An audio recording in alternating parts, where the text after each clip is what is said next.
Good morning, everybody. Welcome to the OK Grognard Show. It is Friday, August 7th, 2020, 9:30 a.m. Central in beautiful Lake Geneva, Wisconsin. How's everybody doing today? It is, of course, Friday, so it's Building Adventures Day. We're going to be looking at that third Cooperative Dungeon, Crypt of Damnation. These are available for free on Drive-Thru RPG. So that's a deal. We like that, right? Free's good. And we'll just add that there. Move this around over here. A little behind the scenes sort of bookkeeping stuff there. What do we got? Where are we at? There we are. Hey, very cool. All right. I want to bring this up. I'm not going to switch that. Hey, I should. Switch the old hand around like we were doing. It kind of works, right? Ease of access, bringing in a big... Just making it a little bigger is actually all you really need to do, right? Then it's something, huh? Is that too big? Is that crazy? Well, that's just the text. We want to go to cursor. There it is. Yeah, we don't even need it that big. That's good enough. All right. Everyone can see that. Good morning, Stu. How you doing? Thanks for popping by. We're looking at an adventure, something that was made during the 3.xe era. I'm going to move that in front of me. I don't need to be in front. That's good. All right. Man, I got to dial in those green screen settings. Coming up fast on episode number 150. You'd think I'd have this all cleaned up by now, looking all pretty and such. I just don't care enough, do I? Maybe I just don't want to put extra time in it. Anywho, this is what we got, and I think it's okay. I think we also need, can we, see, here's a problem with this.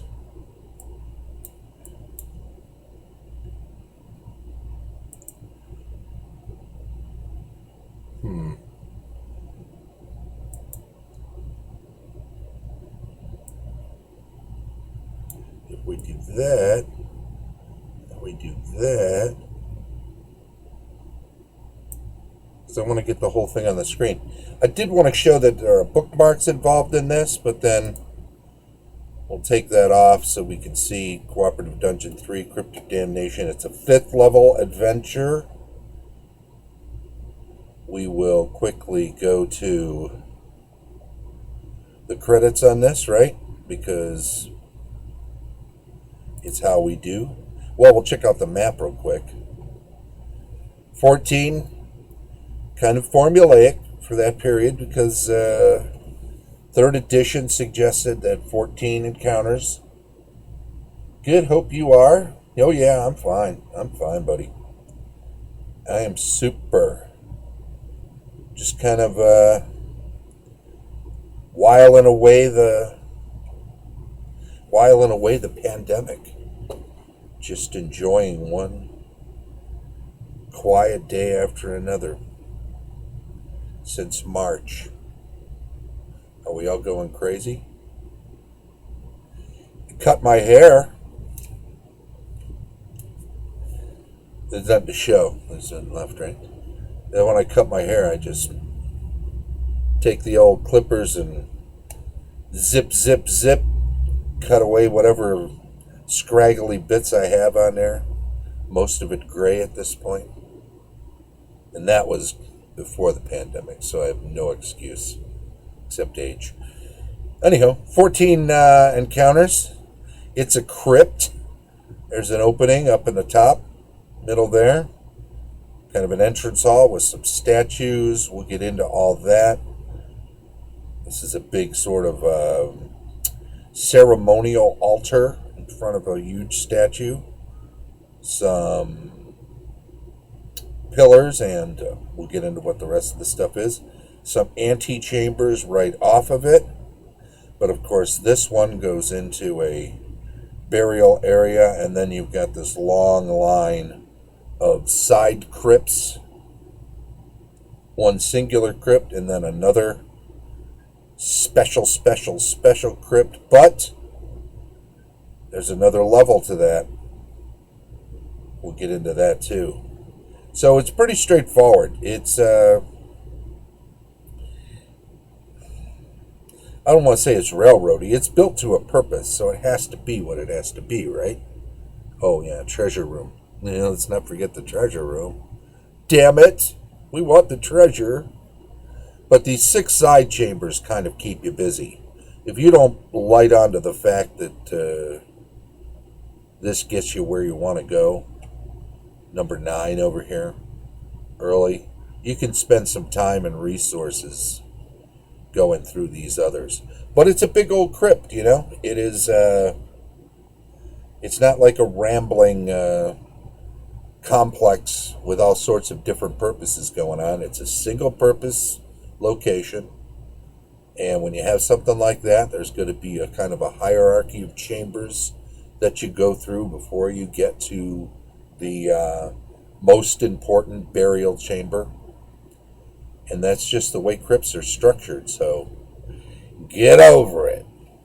No, it's all right. It just, crypts are always going to feel a little bit railroady just because of the nature of the way they're built. Got ourselves the 14 different encounter locations there. Credit forward intro plot hooks, potential plot hooks, table of contents, map, open game license. We're going to go right to the back. We'll come back to page 4 when we're done there. 74.1. Okay, we know what that is. We're going to bigify this so we can have a little look here. We've got system reference document as part of the section 15. Then character portraits, Fantasy Heroes 2003, Mongoose Publishing. So some of the images were part of an open game license product from Mongoose with portraits in it from 2003. 2004, the copyright on Crypt of Damnation, of course.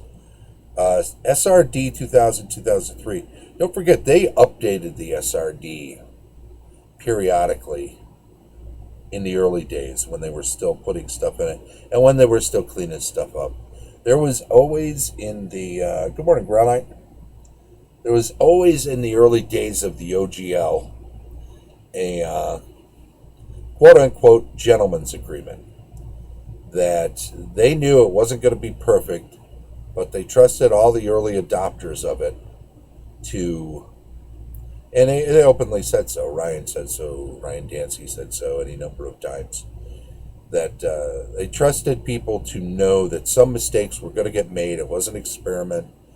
And if mistakes were made, it wouldn't be, a huge hammer coming down on anybody. And they expected that if they make some mistakes, everybody who could get in on it early rather than waiting a few years until the game system was already beginning to dwindle as a going concern, get in early and be an early adopter and help support the system, and at the same time know that it's not going to be perfect. We're going to fix some things. You're going to have to make some adjustments to accommodate that potential error making. We'll pop back to here and we'll go back to 4 was next after the thing. Here are the credits. Editing, Travis Anderson.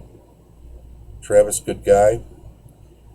Ben Buckner, Anthony Heeman, Steve Lehman, no relation on the rhyming. Eric Spielman, a lot of mans there. Erica Wagner, or Wagner, I'm not sure how she pronounces that, but there you go. That may be the second, including Rebecca Potter here, who did the cover illustration. That might be only the second woman that was working on things. So let's call them out specifically and say thank you and good work. And always a forward by Renee. Introduction. Here's a good sentence to mention on the way into this product's view. The crypt is a series of traps and primarily undead encounters that should prove challenging. The temple itself was once dedicated to a cult of a dark god, and through time has become a place of lost knowledge. Then it breaks down the use of the different rooms. Rooms 1 to 2 house the guardians of the main temple and keep out unbelievers. Rooms 3 to 9 are clustered with the dominant temple and clustered about the dominant temple and surrounded by what were once smaller shrines and living spaces. It's an awkward sentence. Not sure. Must be reading that wrong. Rooms 10 to 13 are tombs with rows of sarcophagi and the library. Room 14 is Damnation's domain. If you haven't picked up on this for a while, the title of the book usually includes the name of, and it's usually an unusual name, Terror and Blasphemy. What was 2? Can't think of it right up. Crypt of Damnation. So Damnation is the name of the big villain in here. We don't know why, of course, until it's too late. Final death trap is set up to separate intruders. Red Barn, welcome. Separate intruders so the deadly specter, now we know, can hunt at his leisure. So it goes into a history of the crypt. Like I say, you can pick this up for free as part of the Cooperative Dungeon collection on DriveThruRPG. Feel free to do that. It's 3 of 4 that are in there. So, free is good. Why not grab it? We're going to widify this. Widify is a word. Plot hooks. We get into plot hooks, including a cleric who's trying to talk you into doing stuff. The plot hooks are fairly extensive, and they're almost NPC encounters on their own. Duncan Smithchild, a warrior / commoner. 22 hit points for an NPC. Not a 0 level NPC, but a non-player character who doesn't have regular character class levels. Aristocrat 7, 42 hit points. Lord Marcus Longwater. He's a goof. Plot hook 3. So we got 3 meaty plot hooks. Outside the temple, just some spot illustrations being used in there. That stuff would have all been free too, for what it's worth. So this was a inexpensive to produce. The cover, which is very nice, was donated. It's a community project, so all the work on it, my own layout work, and some work on individual rooms, all of that. It's all contributed by the community, people just throwing it together based off of a overall theme and an early look at the map and an explanation from Renee what the overall idea was, and then everybody plugged in, laid claim on a given encounter area. Said, I got an idea for that. Renee would coordinate that, and then once it all came in, we'd edit it. I'd lay it out. The Iron Door, Curtis Bennett. Right? So you've got these heavy doors and these statues. These are the weapons each statue has. So there's a clockwise from top left. There's a hierarchy to them. Traps, traps, traps. Magical stuff. So I won't go into too much about how all of these things work, because I don't want to just flat out spoil them in case somebody wants to grab this and run it. I mean, if somebody watches this video and, you know, does the old pause and reads over stuff, we can't do much about that. As DMs, if players are going to go out of their way to get information on something, they will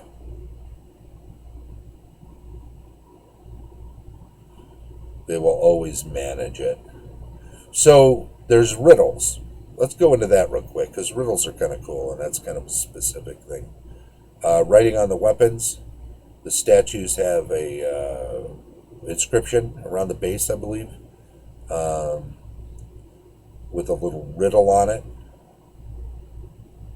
And each one of these, the dead remain alive in our memories, so we know that the halberd. And I think you're supposed to move the weapons around. I forget. Removes the weapon from the statue's hands. Yep. And put the weapons in the hands of the right statue that the riddle is answered. So each of these 6 riddles has a weapon with the writing, the runes on it that say what the answer is. So you just place them in the right hands, which is a great one, right? You can do it randomly. There's only 6 of them. They come alive and start swinging at you. Tough break for that. Merodach's Burial Chamber. This was by the same guy, John Carroll. Renee did that opening room that we looked at. Those are the doors to the different rooms outside. You're coming in this way from the outside. Pretty cool statue thingy going on there. Tells you about each door leading out of the room and what kind of locks or impediments might be on them and the strength of each door. Details like that were a big deal in 3rd edition. They certainly made it pretty straightforward to run, and it's nice that they're all, I think the guy who did the layout, oh wait, that's me, putting them right up front. Because what's the first thing you look at when you go into a room, if you have any idea what you're doing as an adventurer? You look for an exit. You figure out where the exit is, and you figure out how you're going to get out of there as quickly as possible when things go sideways. Bugbear Zombie Guardians are in this room. EL3, not too tough for a 5th level adventure. 4 zombie bugbears. Male bugbear zombie. Of course they're undead. And again, I think we talked about this last time or the time before with all of the templates for half demons and stuff, or fiendish stuff was in the first one or the second one. Second one was all fiendish. A lot of half demons or whatever. This one's going to have more undead, and it's going to have unusual undead. So zombie bugbears is the first. Right finger's non-magical gold element. It's worthless red fire brown. Alright, once again you've got a stone amulet with the sunburst. I think the sunburst figures pretty heavily into the whole theme of the crypt / adventure. Where are we at here? Shrine of the Asphyxiating God. Owen and Bransky. Okay. I didn't remember if he was in the front credits. I'm sure he must have been. Wooden door is unlocked, barred from the outside. So when you come up upon a door and you think it's going to be a way forward, and it's barred on your side, what should be your reaction? I think it should be there's something in there that was trapped in there that shouldn't be able to get out, right?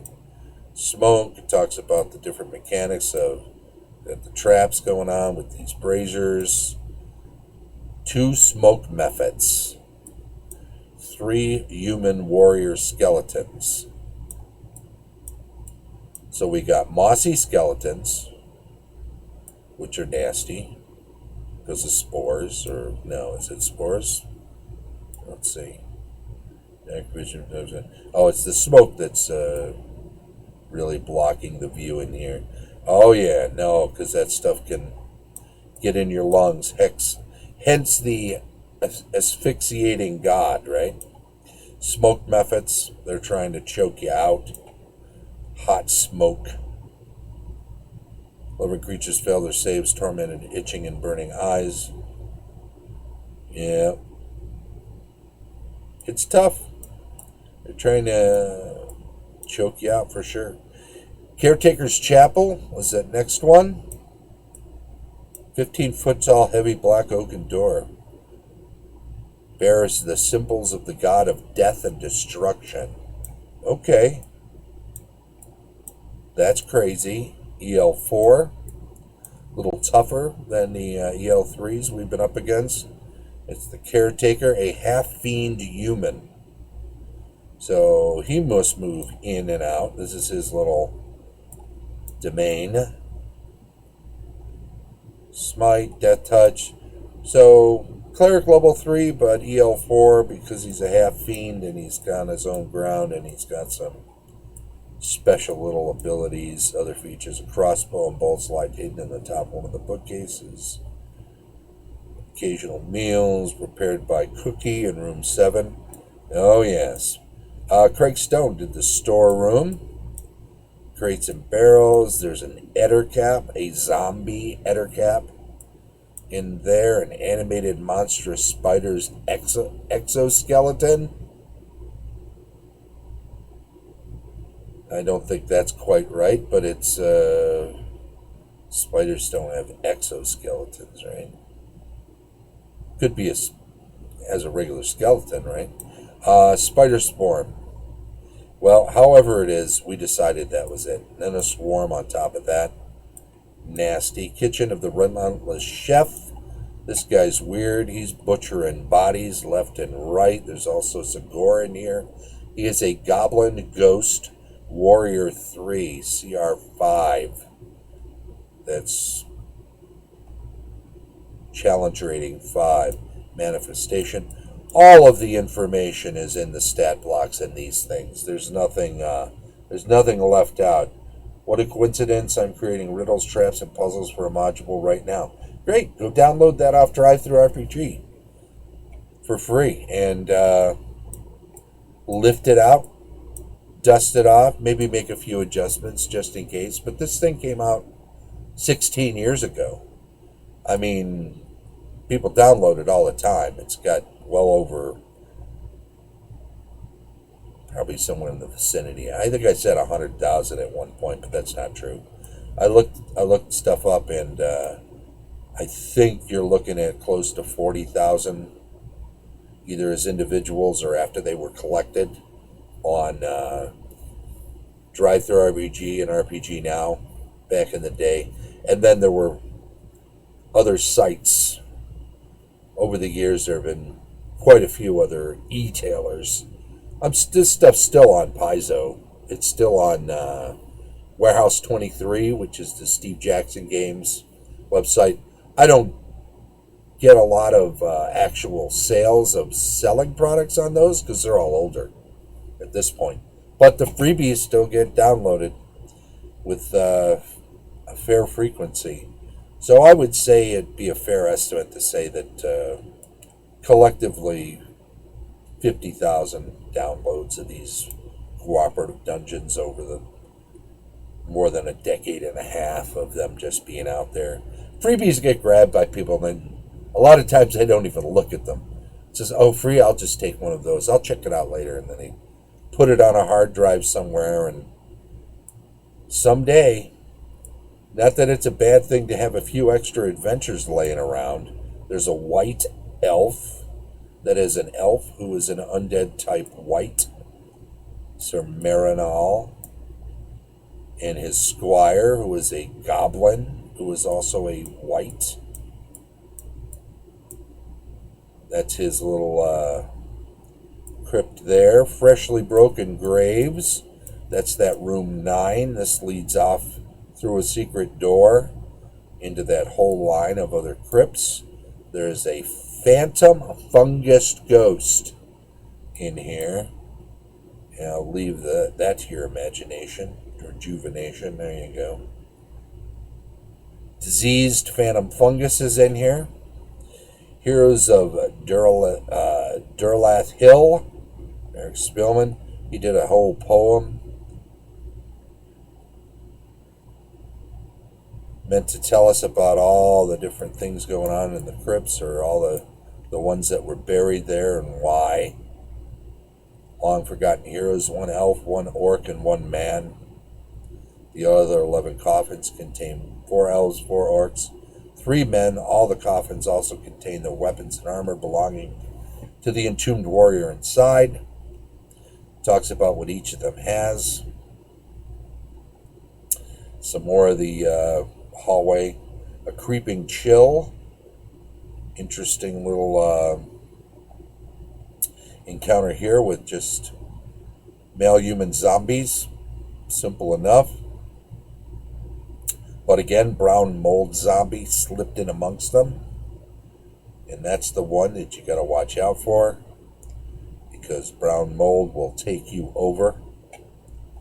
Good luck with that. The library is there. It's pretty nifty. Of course, there is a Ellipse, medium undead. Cold hate. When you're getting into the next to final room, you will find another Wraith, Executioner Wraith, Damnation's Domain. So all of that, right, can fall through. So there's a way to get specifically to there. Otherwise, you're on the lower level. There's a secret door with a trap, writing desk, inscriptions. But there are ghasts in here, which are not easy to deal with, because you might mistake them for ghouls and not give them their full due. But they've got that stench and paralysis like a ghoul, right? Damnation, male specter, CR7. That's his dealio. He ain't easy, and he can create spawn. After he kills you, he can turn you into one. So don't forget that. Well, there we go. Isn't that something? That's pretty nice, I think. Like I say, it's a freebie. It's over on Drive-Thru RPG under the Cooperative Dungeon collection. So go grab them up and grab encounters out of them. Make the adjustments to whatever system you're using. The ideas are all there. You can plunk completely different monsters within if you feel like it, because nobody says you have to follow what was in there already, but the overall structure is easy enough that you just take out the creature that's in there and plug in something of an appropriate level for the level of adventure you're looking to run. Mostly undead, so you don't have to do a whole lot of extra thinking on this one. How do they get in and out? How do they eat? What if they wander off? A lot of that stuff is not important in a crypt where most things are trapped in a location and they're staying in that location. So there you go. Do that. Have fun. Enjoy it. Don't forget, too, that the rest of the schedule for the week is that tomorrow we get into DM reviews, roles retrospective on Sunday, weekly news and announcements on Monday, cartography and world building on Tuesday, campaign discussion on Wednesday, game running tips Thursday, and then background to building adventures on Friday. I want to thank you if you're in here following the channel. If you aren't, then do follow the channel. If you are here and a follower, then by all means chime in on the stream chat. Get in on that cool giveaway we do each week just by letting us know you're not a bot. If you're catching up with this on YouTube, please do subscribe. And I want to thank everybody. You guys have a great day. And we will catch you